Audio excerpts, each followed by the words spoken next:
let's get into it. Nate, you have a bye, and I saw you put this on here. I might be firing this guy up in a couple leagues. Call it desperation, call it necessity, call it what you will. What do you got for us? Yeah, I'm actually really excited. I'm not going to end up spending too long on this guy because there's only so much we can talk about at the moment. But Erick All, tight end for the Cincinnati Bengals. This guy looks like he is ready to break out, and he's a rookie. He's drafted this year, coming from Iowa, tight end U. But there's something brewing over there in Cincinnati with Erick All, and I'm really excited about it. He's got the highest PFF grade on the team. As a receiver, not just among tight ends, but as a receiver between running backs, wide receivers, tight ends, the best receiving grade out of anybody on that team. Currently has a stat line of 12 catches and 82 yards, 0 touchdowns. I know that doesn't sound like a lot, but he's gotten consistent work, catching 3 passes each of his games so far. And he is the receiving tight end 2 right now. He has been backing up Mike Gesicki. And then when they need their other tight end to come in, they also have Drew Sample there, still making a lot of the blocking in line. But whenever Gesicki and All, they have been kind of working together. It started off, Gesicki was that guy. We remember the Gesicki game at the beginning of the year. But Erick All has been working his way in there. And I think we're going to see over the next couple of weeks really that changing of the guard, which is really impressive from this guy, Erick All, who tore his ACL in college. He was someone we were going to talk about in the 2024 draft, actually, but he tore his ACL that year, decided to come back to college. Had a pretty good year at Iowa, his senior year, his last year at Iowa. He actually had 2.62 yards per route run, which is a really, really good number for a tight end in college. Right now, this year, over 2 yards per route run, 2.16 right now, which is still pretty good for an NFL tight end as well, especially in limited sample size. So I think that there's a breakout brewing here, and I want to go ahead and buy him now while he's still cheap. It's still very affordable because I love a tight end breakout. Mike, you love a tight end breakout. Sure do. I feel pretty good about this guy. And every time I've watched a Bengals game, I've heard the commentators who talk to the team before the game, to kind of get an idea of, their game plan, the players they like and things like that. In multiple Bengals games, the commentators have said how excited the Bengals are about Erick All, about getting him involved, and they have been getting him more and more involved. So they are matching their words with action, and I'm listening. And right now you can get him for a 3rd-round pick. Saw trades Jalen Tolbert, Cam Akers, Tyler Conklin. It is not expensive to go out and get Erick All right now, but it will probably cost you a 2nd-round pick in a couple of weeks if you want to go after him. So a 3rd-round pick right now, you can pick up possibly your tight end 3, and I think you're going to get some production out of him. Maybe not this week, maybe not next week, but this is Dynasty. We're playing the long game here. I think Erick All is a good guy to get. Hey, I want the tight end that's going to be on Joe Burrow's team. Mike, what? I have to correct myself. I said 3 receptions every single game. He didn't have any receptions his first game of the year, but he has had 4 receptions in the last 3 games each. Okay. All right. So 4 points in the last 3 games each. There we go. At least. There we are. So if I can, though, Nate, I'm going to attempt to sell Zamir White. We're talking about a pre-pod, and this whole season so far is just throw your hands up in the air. I have no idea.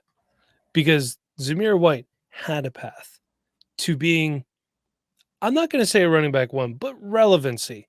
And so far, nothing. Look at this against Cleveland. I understand Cleveland's a good game, but 17 carries for 50 yards and no touchdowns, no receptions. On the season, 32 carries, 102 yards, no touchdowns, 5 catches, 16 yards, and no touchdowns through the air.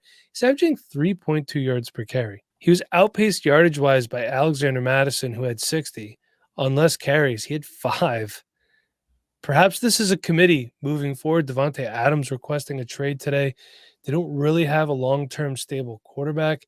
And I don't think the Raiders running back of the future is on this team either. It's not going to be him. It's not going to be Alexander Mattison. Just got to try to move on. Picks-wise, you can move him for a 25 third. Zamir White Zamir White and Terry McLaurin for Devin Singletary. Gotcha. That trade. Oh. Usually I lay this out a little differently. I didn't. I don't know. I don't like that trade. I don't really like either side. I just don't like the trade in general, honestly. No, and here's the thing. Like, I understand Devin Singletary is going to be more reliable than Zamir White, but I don't want to give up Terry McLaurin. Yeah, I don't think I do either. No. How about Daniels is playing at least? Well, we'll get to that. Quarterback 1 right now, by the way. So, and then Chase Brown straight up for Zamir White. If I was getting Chase Brown, I would take that trade. If I could move Yeah. Zamir White for Chase Brown. These are just some of the trades I saw, courtesy of fantasycalc.com. Great free resource for you guys. They have a trade calculator as well. So moving on from Zamir White, looking elsewhere. Yeah, it's bad out there. I understand. Yeah, I kind of talked up Zamir White a little bit this offseason, So did but I. not too much because I was still hesitant just because he didn't have really the profile for staying power. And I didn't really invest too much in Zamir White this offseason. So I kind of made it through without too much hurt, but I did have him on a couple rosters, unfortunately. And it has been kind of painful over there. And it's one of those things too, we're never going to sit here and tell you that we're gonna eat this out here on Zamir White. I was wrong, Nate, you were wrong, because we were both pushing him a little bit. We can't accurately predict everything. We're basing and these aren't guesses. This is logical thought process. Like, look, this is the pathway. He was good in this limited amount. Alexander Madison's there to spell him a little bit. Everything looked like it was setting up. The Raiders right now just are kind of a fantasy black hole that you want to stay away from for the most part. And you get that sometimes too. I am holding Josh Downs. We're big Josh Downs fans around here. We have been since he was back in college at North Carolina catching passes from Drake May. But Josh Downs, he had a big game this past week against who did the Colts play? They played the gosh, Mike. I watched that game and I The Steelers. They handed the Steelers their first the Steelers loss. undefeated, and I was really happy about that. But Josh Downs finished the week as wide receiver 8. He had 8 receptions for 82 yards and a touchdown for a total of 22.2 fantasy points. Looking pretty good, Josh Downs. This is his second game back for the season. He did miss the first 2 games of the season, came back 2 weeks ago, had a modest game, and then had this big game against the Steelers. I don't want to sell high just yet. I also don't want to buy just yet. I kind of want to hold this asset and kind of see where it goes because, well, number one, we had the AR injury, which since I put this on the show sheet, it sounds like he's not going to miss a lot of time. But we also broke out with Joe Flacco playing some significant snaps. And we also saw him do really well last year with Gardner Minshew playing significant snaps. So we really haven't seen a lot of Josh Downs and Anthony Richardson together. But there's a lot of potential there. So I don't want to sell just yet. I don't want to sell high on Josh Downs, but I don't want to invest too much either. Per Derek Brown of Fantasy Pros, this is a really important stat. And we saw this 2 weeks ago in his first game back. I don't have the exact numbers for this past weekend, but in his first action of the season, Josh Downs has a 73% route share out of the slot, 25% target share, only an 8 out of 1.8 in that first game, but a 40% designed target rate.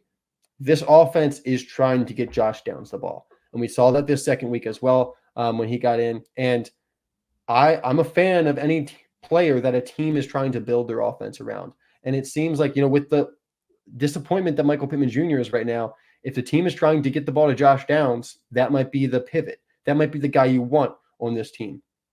It might not be a bad idea to go and invest now, try buy now if you really do believe in Josh Downs. I believe in Josh Downs, but there's a lot of wide receivers there at the Colts. Adonai Mitchell hasn't even really played that much, and he's actually looked good.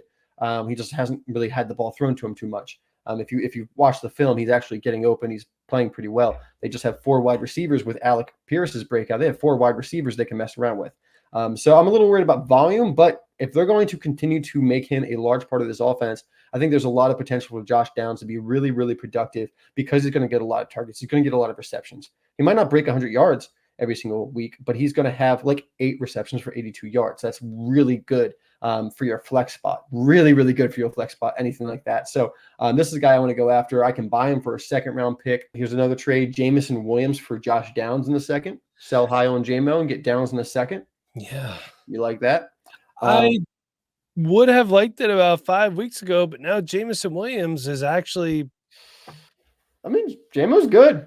He's putting up some numbers here and there, but still he's kind of more of a big play guy. Making big plays though. So I can go either way there, I guess, but I like having 2 assets. And then another one, Garrett Wilson for Olave and Downs. It's going to depend on how someone's going to value Garrett Wilson. It's not a trade you're going to get done in every single league. Maybe you need a different player, not quite as strong as Chris Olave.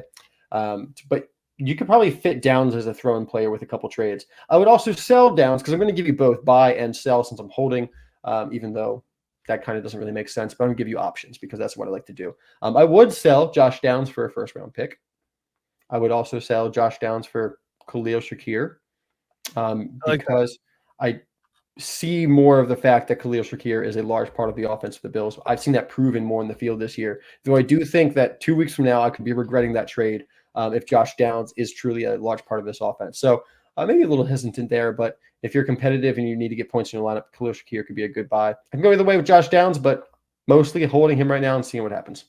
Yeah, Khalil Shakir, the leading receiver for the Yep. Buffalo Bills, by the way. I kind of like that one. I feel like there's less competition, target competition there. Other quarterback. Yeah, better quarterback, that's for sure. Also, again, going back to Anthony Richardson, concerned moving forward. What are Yep. we? Is this always going to be a thing? We can't wait until the backup quarterback comes in for all these guys to be viable. Not every buy is going to be a wide receiver one, running back one. That's why I'm buying New York Giants wide receiver WanDale Robinson. Oh, yeah. Nate, you talked about this before the season. Look, I'm on board. Last week against Dallas in a loss, 11 targets. Granted, it was only for 71 yards and 0 touchdowns, but 11 targets, that's a lot. And 38 targets on the season. Overall, he's got 26 receptions, 194 yards, and a touchdown. He's establishing himself alongside Malik Neighbors. I think this is a guy that's going to be a good spot starter for you.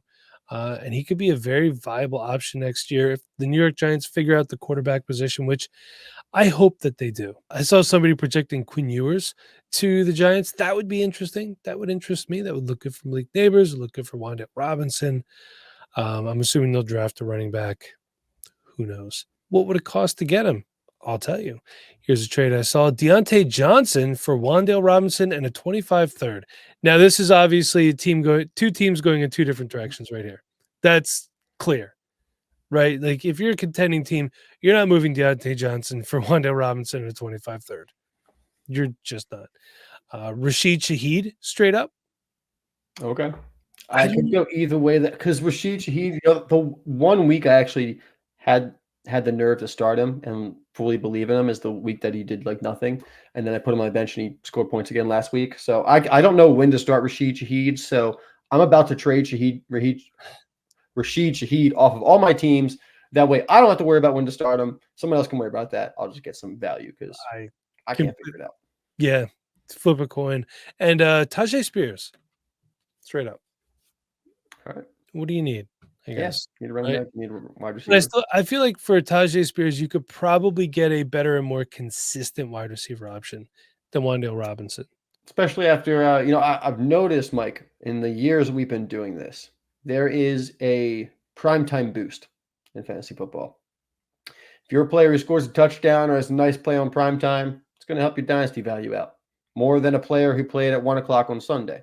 Makes sense. And Tajay Spears scored a touchdown on Monday Night Football. So this is the week to sell him if you want to sell him. I'm not saying you have to sell Tajay Spears.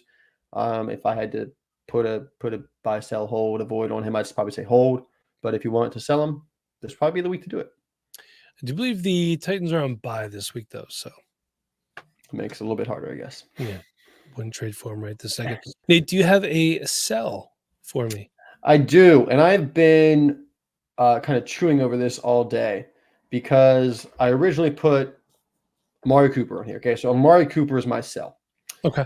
And I put him on here on Sunday after another terrible Browns game. I don't like Amari Cooper anymore for fantasy football, even though I've loved Amari Cooper for most of his career. But the Browns offense is not very good, and he's not scoring points. Like last week against the Raiders, 4 receptions, 35 yards, 7.5 fantasy points. That's not what I'm looking for out of, a wide receiver that we know can put up some really good numbers. Now against the Giants just 2 weeks ago, 7 receptions, 86 yards, and 2 touchdowns. But this is kind of Amari Cooper's thing, kind of like how DJ Moore kind of last year. I feel like, he has a couple big games and they really boost up the overall fantasy finish. Now, I think DJ Moore might have been a bit more consistent last year, but you go back and you check Amari Cooper. It's kind of the similar thing where you get these big blow-up games and it raises the overall finish, makes him look better. But, you have that big game against the Giants, and the week before that, 3 receptions for 11 yards against the Jaguars, 4.1 fantasy points. So a guy that I don't feel confident starting in my lineup on a week-to-week basis, I have Amari Cooper on my bench in a couple of leagues because I don't know what I'm going to get out of him. So I want to sell him. But then the news came out, oh, hey, Amari Cooper might be the guy that the Chiefs trade for. Amari Cooper could be traded for.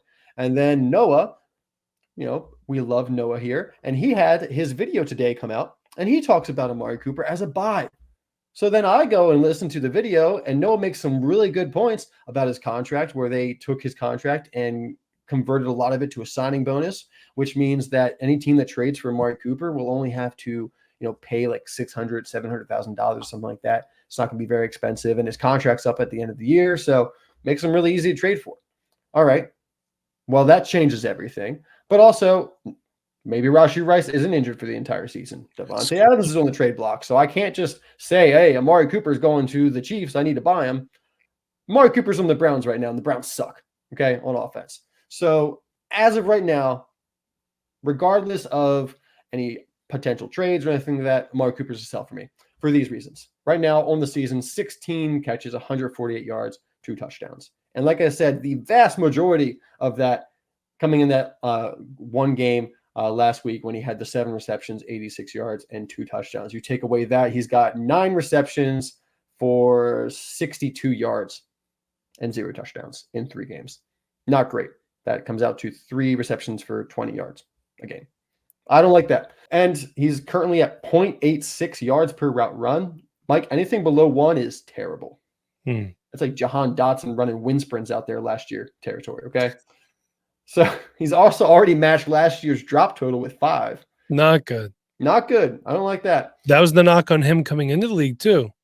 It was. Well, when he got here, he didn't have that problem at Alabama. He did it in college. And then he with the goes Raiders, to the Raiders. He couldn't catch anything. Goes to Dallas. All of a sudden, he's a good wide receiver. Imagine that. Okay. I don't know. But situation's not great either. Now, the stats don't look great. The situation doesn't look great. I don't believe in Deshaun Watson. Does Jameis Winston come in at some point? I don't know. Is that better? Love that. Probably. Yeah. But, I mean, they have a lot of money invested in Watson, so I don't know what they're going to do.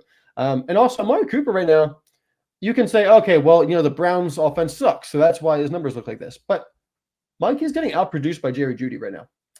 Jerry Jeudy has 8 receptions for 197 yards. I definitely have that wrong. It's definitely like 18. There's no way he only has 8 receptions. I will check. Can you fact check me there? 8 receptions is what I have on here. We're going to correct that in a second, though. 197 yards and a touchdown.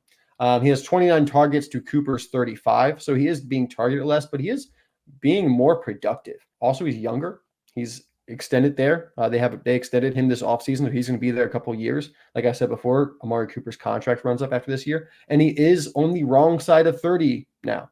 So just a lot of things that aren't really pointing upwards for Amari Cooper. And thank you, Mike, you did correct it. It is 18 receptions for 197 yards and a touchdown. So all that being said, there are some reasons, like Noah pointed out yesterday, to buy Amari Cooper, especially if you're hoping for that trade and you want to be risky like that. Sure, go for it. You can have a really good value there.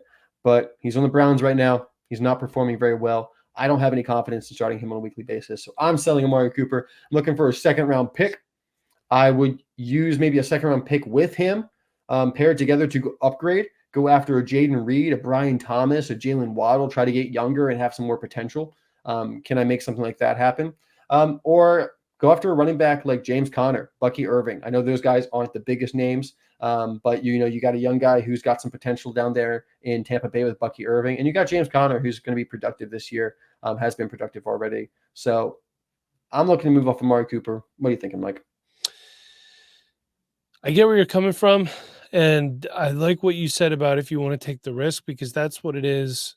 If you feel like your lineup is missing that piece and you have the ability to move around and take that risk, because look, the Chiefs might trade for a wide receiver. They might not. They might not be able to get a deal done. If you're the Chiefs and you can get Davante Adams, you'd probably rather have Davante Adams than Amari Cooper. Yeah, I see where your mind's at here. I agree. I'm unloading a guy who's still currently under contract with the Browns and has a questionable future past this season. And hey, him and I have one thing in common, both on the wrong side of 30. Nate, let's talk about a hold. I hate running backs, man. I really do. I'm starting to get there too. But I'm holding Chicago running back DeAndre Swift. What are we doing? What are we doing here? Hey, look, who would have thought the way to help out a rookie quarterback is a strong running game? Not that they haven't tried prior to this last game. DeAndre Swift, it looks like he was just Trent Richardson out there at times, sidestepping into his lineman. You saw the clips, right? Yeah. Yeah, it looked bad. All of a sudden, he regained his form. this past week, 16 carries, 93 yards, and 1 touchdown. Here's what makes me optimistic and wanting to hold him. 7 receptions for 72 yards and 0 touchdowns. One hell of a week. I love it. I got to hold on to the guy. I don't want to try to just sell him after this one hot week if you want to move on from him, because a lot of people are going to say, hey, this could be fool's gold. I'm not going to overpay because of one good week. I don't want to chase points like that. And I get it. I don't think you can get rid of him right now either, because even with the rushing, that receiving is so important. We talk about it all the time. Receiving running backs really help you win in fantasy football, because if you take away all that rushing, he had an incredible week. You take away all the rushing, though, 7 receptions, 72 yards, 14.2 points in PPR. You don't even need the rushing for him to be in your starting lineup with that kind of production out of the receiving game. So, having that ability to do both and actually being used in both, we'll see if that continues. But if it does, then wheels up for DeAndre Swift. Yeah. Up until this point, though, his highest yardage total on the ground was 30, and that was week 1. And his highest receiving total was 24 in week 2. So what were his receptions in the other games so far this year? Week 1, he had 0. Week 2, it was 4 receptions for 24 yards. And week 3 was 2 receptions for 22 yards. Okay. So he's averaging 4 receptions a game, 3-4 receptions. Yeah. So still, I mean, it's looking up. Hopefully this is kind of the spark he needed to get going a little bit here. And you understand you're not going to have a game like this every week. But if the rushing total is lower, you get a couple receptions on top of it. This is a guy who could be a viable guy you put in your lineup. He's going to get me at least 10 points. And sometimes bye weeks, injuries, you plug a guy in who's at least hitting double digits for you and sleep a little bit better the night beforehand. So that's all we got. Make sure that you go and check out our Patreon, patreon.com/Dynasty Rewind, giving you guys a week for free because we love you all. Till next time, for Nate, I'm Mike. Thanks for listening, everybody.